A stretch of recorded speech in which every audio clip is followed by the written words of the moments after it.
1284. Matthew was exhausted, but he gripped his prize close, holding the precious cargo as near to his heart as he could. It was but a single straw basket filled with extremely high-quality iron ore. As he almost sprinted through the quickly darkening evening, he gave thanks to both God and to his foreman. His family had worked in this mine for 5 generations, and the foreman had allowed him this one boon, in exchange for a cut to his wages until the cost was repaid. Iron for his son, Joshua. His son had been apprenticed to the local blacksmith for years, and the time for his final certification was rapidly approaching. Old man Jacob had been an army bladesmith before he retired due to injury, choosing their small village for the quality iron ore it produced. He was hard to please, and more than once Joshua had come home with bruises and injuries from being overworked. Joshua wanted more than our village life, though, maybe too much truth be told, and had put up with the beatings and injuries so he could find work in the nearby town and live a better life as a craftsman. Matthew supported his son in this, and worked hard to ensure that Joshua could read, never had to worry about being fed and clothed, and always had a kind ear to return home to. It was hard work, and he had to give up many comforts, but after the death of his daughter to wasting sickness, he had promised Joshua a better life for his own children and was determined to do that no matter what. The weeks passed, and Joshua grew nervous. His 7 years was up over a month ago, and still his master had not allowed him to take his final exam. He just sat there watching the younger man as he worked, barely speaking. Joshua wasn't even sure he was awake half the time. Finally, a full 6 months after his term should have been up, Jacob took him aside. He was told the certification would be tomorrow, and he would be making a sword. Joshua spent the night barely able to sleep. He'd not made a proper sword before, and had only observed as his master make them. The next day Joshua brought forth the iron his father had mined with his own hands, and slowly over the course of many hours purified it first into a steel bar, then molding and stretching the bar into a sword. He wasn't the smartest or the strongest, but Joshua was sharp of eye and keen of memory. He had remembered well how his master had forged the blades, and copied the old man's technique stroke for carefully measured stroke. Finally, after almost a full day of work, it was complete. It was a simple but sturdy blade. Quite a long time had been spent treating it with heat to ensure it would be durable and strong. Its hilt and pommel had no decoration, save for a simple wrapping of dark boar leather, and the blade was sharpened to a keen edge. Joshua presented it to his master, who had sat and watched the whole time. Jacob had barely moved in his seat, save the movement of his head and eyes, as he stared at his apprentice, watching him, evaluating his every movement and decision. The old man took the blade and checked it over. Testing the edge with a thumb, he found it sharp. The balance was a bit off, but easily compensated for by even amateur wielders, and the sword held together well. The grizzled old bladesmith grunted in approval, and Joshua thought he saw a hint of a smile in that heat-scarred face. Good quality work. You're an apprentice no longer. I grant you the rank of journeyman. May you grow to create works that surpass my own. 1642.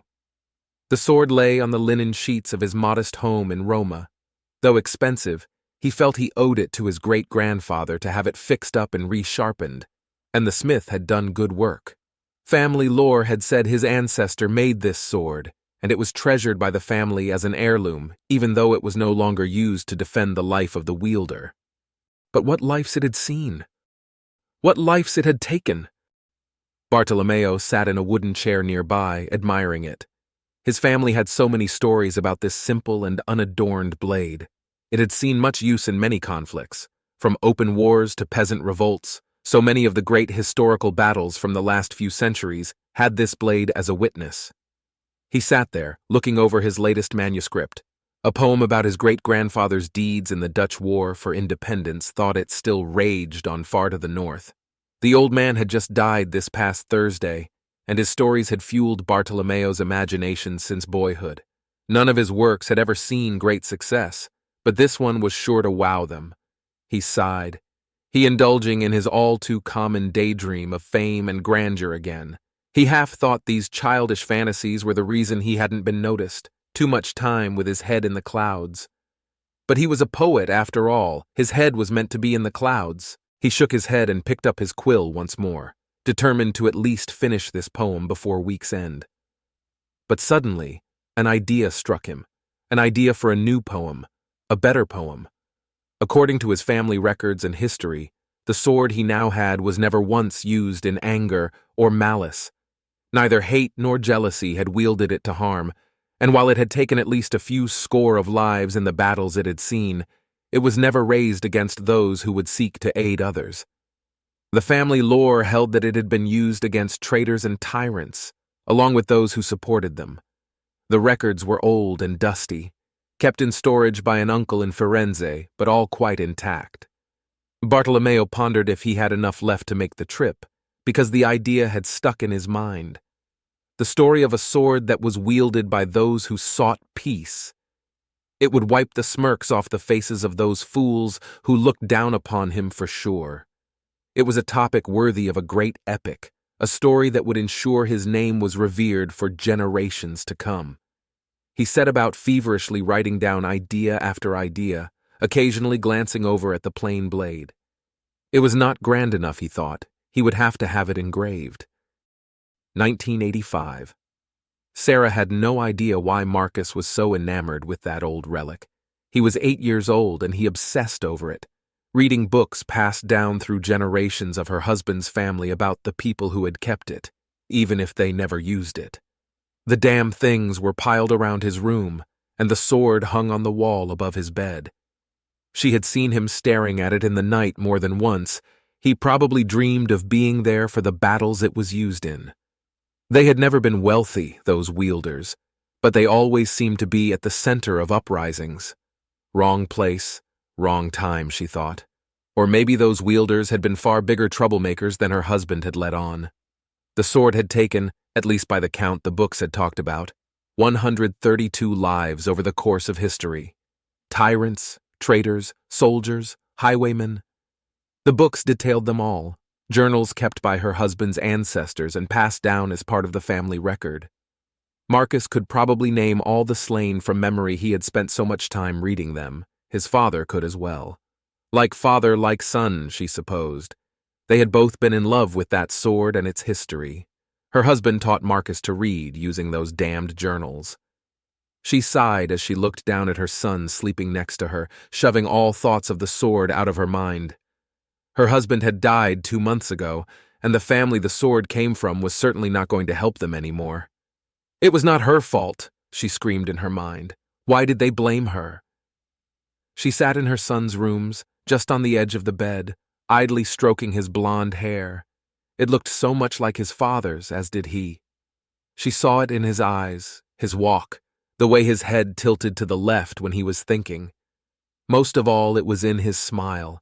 They had the exact same way of smiling, and for the last 2 months she had to look away whenever her own son smiled, because it wrenched at her heart. She looked up at the sword, sitting in its simple leather sheath above the bed. Maybe she could sell it to a museum. Get enough to last them a while if she threw in the books. It's not like it was useful to anyone anymore. Thing was rusted and useless, its edge long since dulled. Maybe a collector? Her friend had gotten almost $1,000 from one for an old coin she found. What would they pay for a sword? Her thoughts were interrupted by a noise. At first, she thought it had come from next door, but another noise came on the heels of the first, and she realized it was coming from the kitchen. She snapped her head around to look at the base of the bed, and the green eyes of their moggy cat stared back at her. Her blood ran cold as she realized what was going on, and she shook her son awake with a hand over his mouth. "Hide in the closet," was all she got out before she heard a noise at the end of the hallway. Marcus scrambled for the door to the darkened closet, and the cat fled to hide. She snatched up the nearby lava lamp she had bought Marcus a year ago. It was heavy, might do some damage if thrown. The intruder stepped into the door then. He was huge, head and shoulders above her frame. He wasn't muscular, but exuded a strength. He started to speak, but before she could hear his words, Sarah hurled the lamp at him, scrambling onto the bed to grab the sword. The lamp missed, and the man laughed as he advanced into the room. not perturbed in the slightest by some woman with a rusted sword. She lunged at him, desperate to make sure he wouldn't hurt Marcus, and missed, slamming into the ground and knocking the wind out of her lungs. Her body was in pain.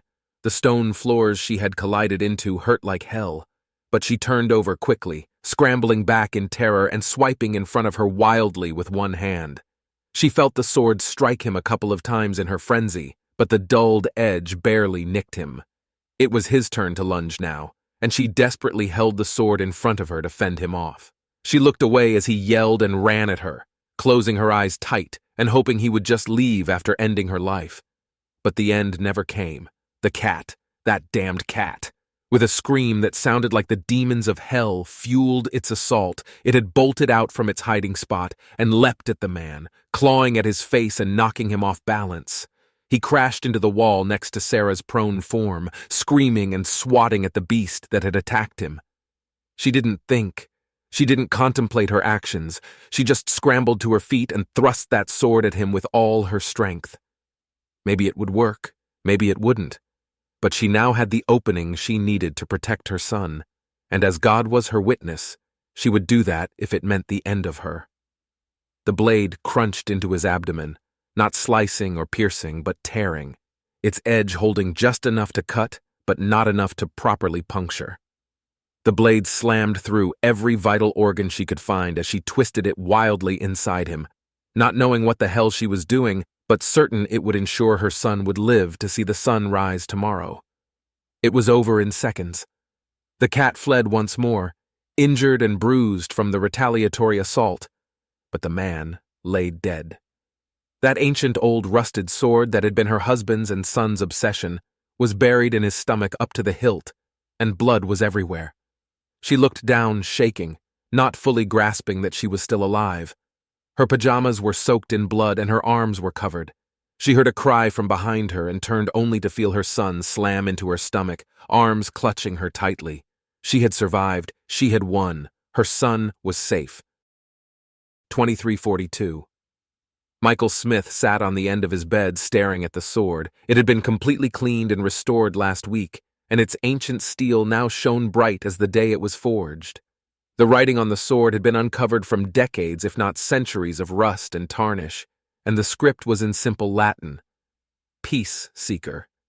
He could see his own reflection in it now, and a test on a piece of paper proved it was sharp enough to slice something dropped on it clean in half. Why him? What did he know of weapons? Even reading through all the literature his family had kept on the thing, it was just a sword to him. Sure, his ancestors had gotten the iron, forged it, and used it in who knows how many conflicts, but it was still just a simple sword. No different than the thousands of them the Varaki likely had in museums. But the directive had come down. It has to be a weapon, and it had to have been used in some manner by his family. The Varaki were weird like that, militaristic but seemingly devoted to peace. Their alliances were sealed with traded weapons their families had used. The anthropologists had said it was apparently in the hopes the weapons never had to be used again, and the souls in them could rest. Michael shook his head and placed the sword in its case. It was a simple idea. Sword in a lined case, with the sheath alongside it but the blade bare so the inscription could be read, and a datapad full of all the journals, poems, and history his family had kept for the last 1,000+ years. It seemed this sword cropped up everywhere, and even his own grandfather claimed to have been carrying it with him when the first contact with the Voraki happened. He prayed it would be enough. For all the history attached to it, the thing was so bland and simple, but it was all he had. It would take him 6 months to get there, and he just hoped the Voraki ambassador wouldn't be too offended. 2343. I give unto you a spear made of bone, vines, and wood. After being shot down over Searle 3, my great-great-grandfather used this to hunt game and fend off predators. It saw him through the 6.5 lunar cycles it took for the war to be won and a rescue to be sent. It was forged in desperation and used to survive. May its spirit rest easy with you. The hulking, lizard-like alien bowed her head as it offered Michael the spear with both hands. It was simple, made of sharpened bone lashed to a sturdy shaft of hastily carved wood. How it had survived all that use was a mystery to him, and as he took the glass case it had been preserved in, he felt strange. The spear felt heavy, far heavier than it could have been, but suddenly lightened. He bowed in return to cover the look of confusion on his face, and prayed that expression didn't extend to his voice. "I thank you for the precious gift. May its spirit rest now. In return, I have something for you as well, Ambassador Kaliki." He turned to place the spear and its case on the table next to him, and stepped forward to retrieve the dark wooden case from the table next to him, undoing its latches to reveal the contents to the ambassador. Over 1,000 years ago, my ancestor Matthew made a deal with his employer to be allowed to take high-quality iron ore home. This ore was then used by his son Joshua to create this sword. It was created as a test from his master, to create something he had only observed being created, a true test of memory and skill in the face of the unknown. The master was hard to please, but with the iron from his father and the skills he had learned, Joshua earned their approval and went on to become a well-respected bladesmith. For the next 1,000 years, this sword has been passed down from parent to child, each adding to its history, adding to its story and spirit. It has been used to slay tyrants and traitors, to defend the innocent and helpless, and to protect dozens of generations of my family. Each member kept records of their lives with the sword, and eventually, one of them gave it a name: Peace Seeker. It has been used to defend children, kill slavers, and protect families. It has seen countless battles and slain almost 150 people, but it has also seen many triumphs, and was even present when our people first met, carried by my grandfather. For over 1,000 years it has been kept in my family. The datapad alongside it contains all their records, their histories, and lives alongside it. It has lived alongside my family for so long, and I hope that its spirit can find rest with yours." Michael bowed low as he held it out to her, praying that the practiced but flowery words would make up for the simplicity of such a weapon. He felt the eyes of everyone in the room on him, and started to swear in the depths of his mind for being so stupid as to think words could make this blade a great weapon. Ambassador Kaliki collapsed to her knees, slamming her head into the carpet at his feet as she groveled before him. He took half a step back in shock, a stammered apology already beginning to come forth, but it was drowned out as she spoke, her voice full of passion, but her words stumbled over themselves to spill out of her. "I am not worthy of such an offering. This would be the sort of thing the greatest emperors and empresses would sacrifice everything for. It is something you would offer a god, not a lowly ambassador. I cannot take this. I'm sorry, but I cannot." Michael stared at her, but felt his shock and terror at screwing up flee from his mind. He knelt down in front of her, placing the case holding the blade gently onto the carpet just in front of her. Her head snapped up to stare at it before she looks up at him, fear in her eyes.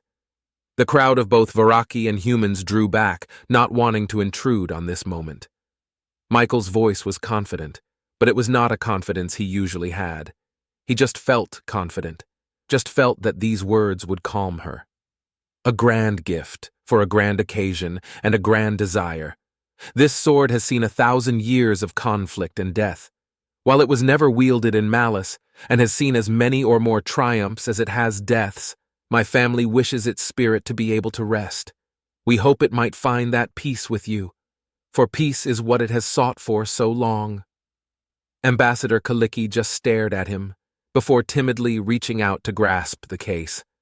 She stared at the blade for what seemed like an eternity, before gently closing it and snapping the latches shut. As she raised herself up off the ground, she cradled it to her chest, unknowingly holding it in the same way Matthew had held the iron that had created it. Michael rose with her, watching her intently as she held the case as close to her heart as she could, until finally she nodded, bowing as low as she could without groveling on the floor again. "Michael Smith, know that no matter what happens between our people, no matter what eternity holds, my family will always treasure this blade. You have given us a gift that honors us in a way that we do not have the words to express fully, and we pray that in time we will be worthy of this honor. I thank you, from the bottom of the hundreds of thousands of hearts my family has stretching back into antiquity, and I will work my entire life to ensure this sword spirit finds peace with us." Michael bowed back, matching her motions. While he could not know it, his simple blade and flowery speech had ramifications that would last for eons. When the Voraki Empress heard of his deed, she wept, and declared that Voraki and humanity would always be allies. While governments changed, their people took on new ideas, new thoughts, and new concepts. One would remain constant in their minds, beyond even the final star giving up its light. And it was of a simple miner named Matthew, and his sincere desire for his son to have a better life.